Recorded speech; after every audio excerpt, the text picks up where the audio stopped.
15 for a first down. Mayfield has to get rid of it too quickly. Corey Vereen, I think, got enough penetration that he let that pass go before he wanted to. Well, this was who is starting for the first time this year because of some injuries. And so far, they've all held up. Big third down for Mayfield. And there's their motion. Yep, left tackle. Into a frenzy. 3rd and 11. Mixon got back to penalty yardage, and that's about it.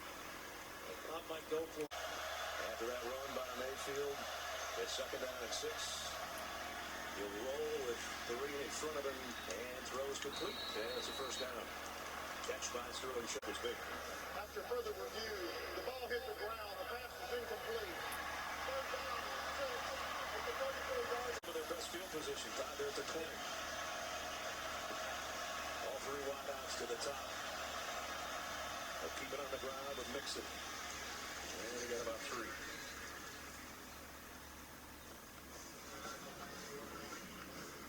Tennessee can make a play.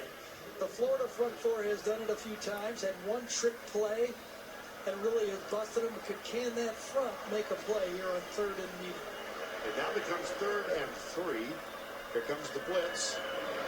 Greer doesn't get it. What a big challenge by Butch Jones. Corey Vereen and Derek Barnett, the two. They set that up. The 2 edge rushers that time just ran right into that play. A nice stunt call that time by John Jancic.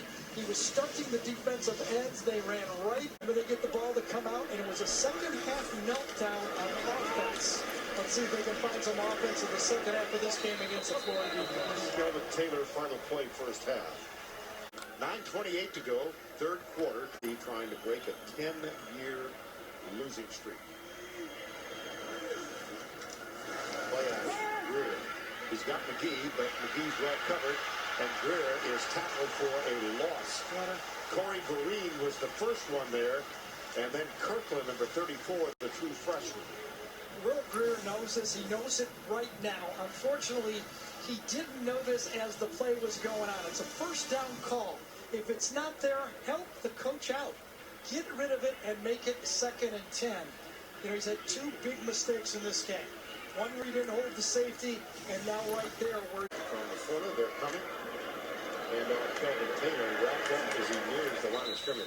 I have to give it to Tennessee. They continue to attack. They're not sitting back. Another run blitz, 3rd level safety, crashes down inside. Was very efficient. The pocket collapsed, and the pass a little bit short, intended for Hunter Henry. Well, Jonesy, that's a good sign for Tennessee fans. A strong effort to get there, and that's good to see. Has gotten good pressure.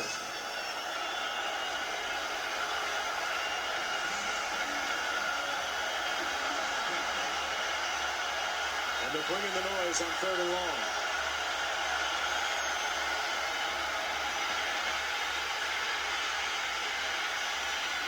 Tough throw by Allen, incomplete. Intended for Hunt. And for Collins, you saw the stats there. His 4th 100-yard rushing game of the season. And the 11th of his career. Out near midfield. They give it to him again. Collins got about 6 as we go back to Chris Cotter in the studio. Arkansas 5 of 12 on 3rd down tonight. 2-down territory for Arkansas. Why not Collins? He slips and falls, and it's going to lose a couple of yards. Still plaguing Arkansas. A blocked field goal. Kenyon Drake is on. Play action. From the backside, watch out. Corey Vereen, number 50, unimpeded. Well, we talked about Tennessee coming into this game with only 9 sacks. That's the 2nd of the game, but it's even more than that. 5 of those sacks were by linebackers. This is just the 5th sack for Tennessee by a defensive lineman. And get this, opposite Derek Barnett in the position that Kurt Magid plays. And it's 2nd down and 15.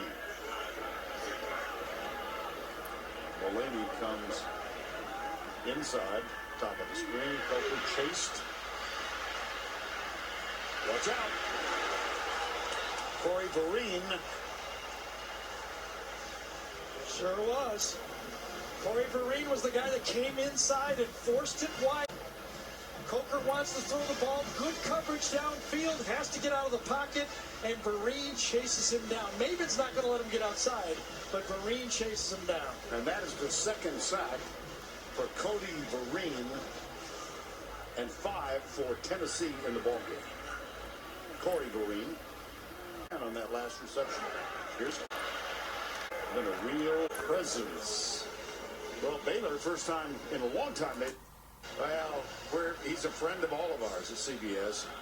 He must be popping his buttons right now with 3 undefeated teams. Opportunities away from Alabama. The running game and the passing game. Yep. Right side. O.J. Howard. Let's go back to Adam Zucker in our studio for this Heisman Watch presented by Nissan.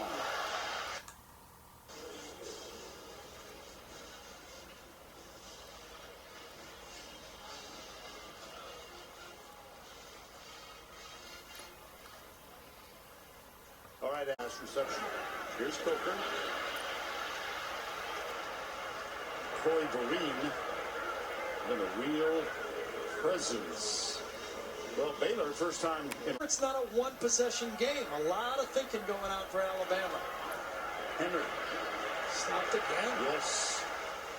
That's Corey Vereen, who's been a big presence today. It's 3rd down. It has really been the same. When you rush for less than 140 yards in this game.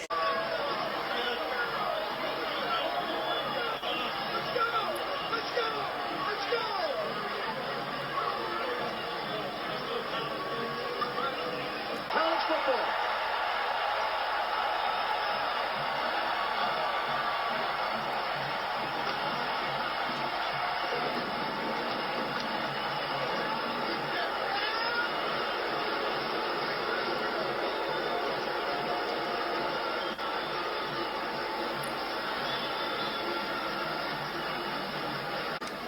Games decided by about a decade and a half. Games over the last decade and a half. Games decided by about a touchdown. And a man who brings his own brand of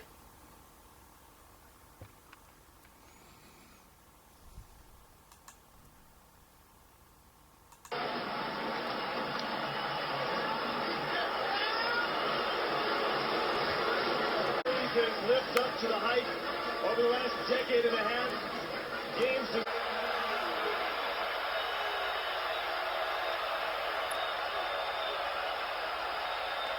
four-man rush.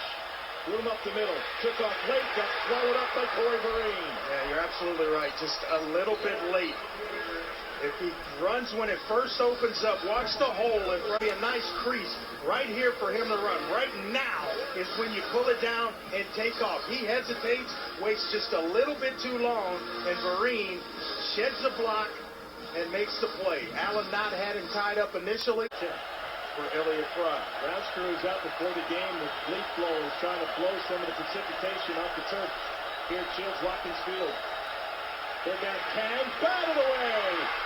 Pressure came, and then there was help as well. LaTroy Lewis is the one that knocked it down, but before that happened, Orth was in duress. This is a defensive unit. They communicate very well.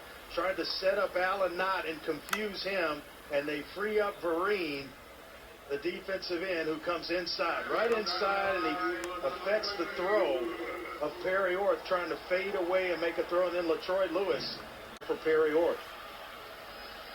This time he gives it to his running back, Corey Vereen, there to bring down Brandon Wilds. It's a nice drive. Now taking over for Dan McCarty. A 1-8 football team. First down and 10 for the Mean Green. Marcus Smith coming near side.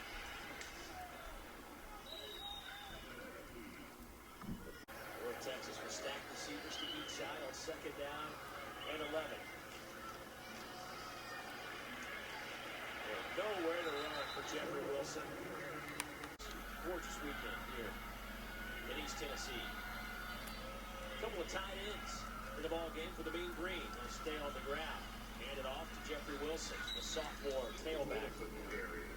Elk picks up 6 yards. It's just 3 and 34 versus SEC teams in their history. And handoff goes to Wilson. Could be field. Mean Green working on first down. Smith nowhere to go. He is dropped back at the 48. A loss of a couple. Corey Vereen in the last couple of games has really stepped up his level of play. But the first time we've called him out today. Yeah, he did a good job on that one. But you're right, it's been a quiet afternoon. He's a stand-up defensive end. He's kind of slow playing. See number 50? He was playing DeMarcus Smith all the way. As soon as he pulled that football, number 10 was almost dead in the water. Corey Vereen, an excellent athlete. Nice tackle there on the edge to the night. Smith off the left side takes it himself, but a flag is down at the line of scrimmage.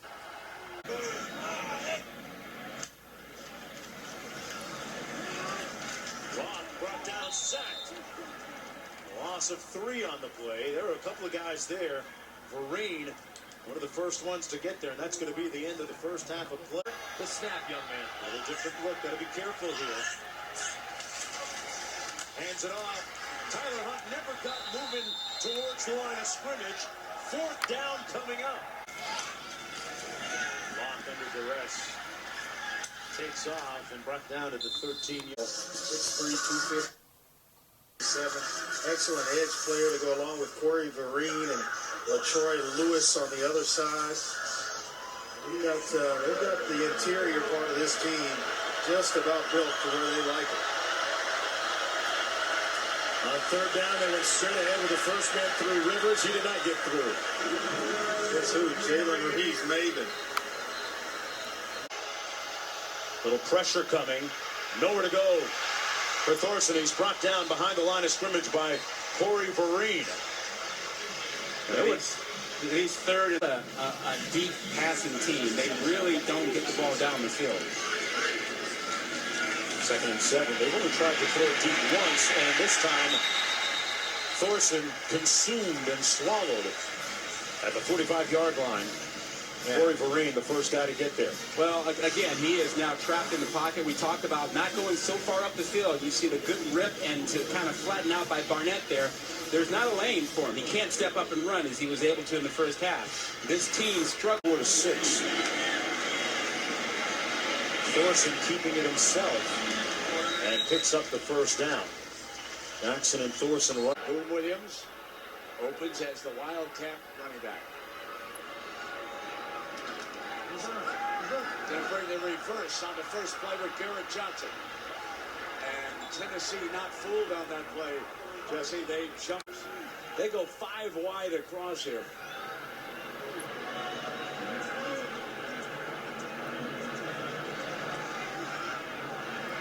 Tolles comes to the help Patrick Tolles out.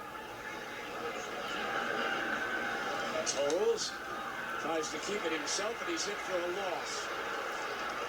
Corey Vereen, who played a terrific game against Alabama, in effect really surprised the Volunteer faithful with his performance. He comes through with a big stop. And so now here's something interesting Kentucky likes to do. They mass up.